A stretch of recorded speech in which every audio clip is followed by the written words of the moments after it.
প্রিয় ভিউয়ার্স, প্রতি বছর বাংলা 13ই চৈত্র হিন্দু নমশূদ্র বর্ণের ধর্মগুরু শ্রী শ্রী হরিচাঁদ ঠাকুরের আবির্ভাব উপলক্ষে গোপালগঞ্জ জেলার কাশিয়ানী উপজেলার উড়াকান্দি ইউনিয়নের উড়াকান্দি গ্রামে হরিচাঁদ ঠাকুরের নিজ বাড়িতে পুকুরে গঙ্গা স্নানের মতো স্নান, মন্দিরে পূজা পার্বণ, প্রার্থনা ও মেলায় কেনাকাটার মধ্য দিয়ে যে ঐতিহ্যবাহী উড়াকান্দির মেলা অনুষ্ঠিত হয়, সেখানে দেশ বিদেশের হাজার হাজার হিন্দুরা দল বেঁধে গমন করেন। চলুন তাদের সাথে কথা বলে উড়াকান্দির মেলা সম্পর্কে জেনে নেই। ভালো আছেন? আপনারা কোথা থেকে আসছেন? আমরা আসছি খুলনা থেকে। খুলনা থেকে আসছেন। এখন কোথায় যাবেন? সুসিডাঙ্গায়। সুসিডাঙ্গা মানে যাবেন তো উড়াকান্দি। তাই খুলনা থেকে কি সবাই হাঁটতে হাঁটতে না আসলেন? না না না, আমাদের এই বলাডাঙ্গার থেকে পার হয়েছে আমরা কয়েকটা ঘাটে বলতে থেকে আবার খুলনা থেকে কিভাবে আসছেন? প্রথমে গাড়ি গাড়ায় গাড়িতে আসছেন।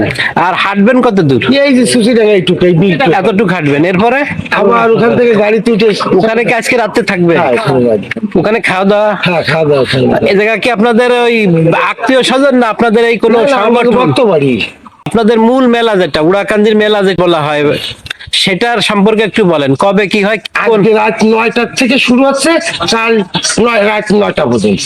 9টা পর্যন্ত। এটা কিভাবে হিসাব করা হয়? চৈত্র মাসের পঞ্জিকাতে আছে ত্রয়োদশী থেকে এই মেলাটা। এই 24 ঘন্টা। হ্যাঁ, 24 ঘন্টা।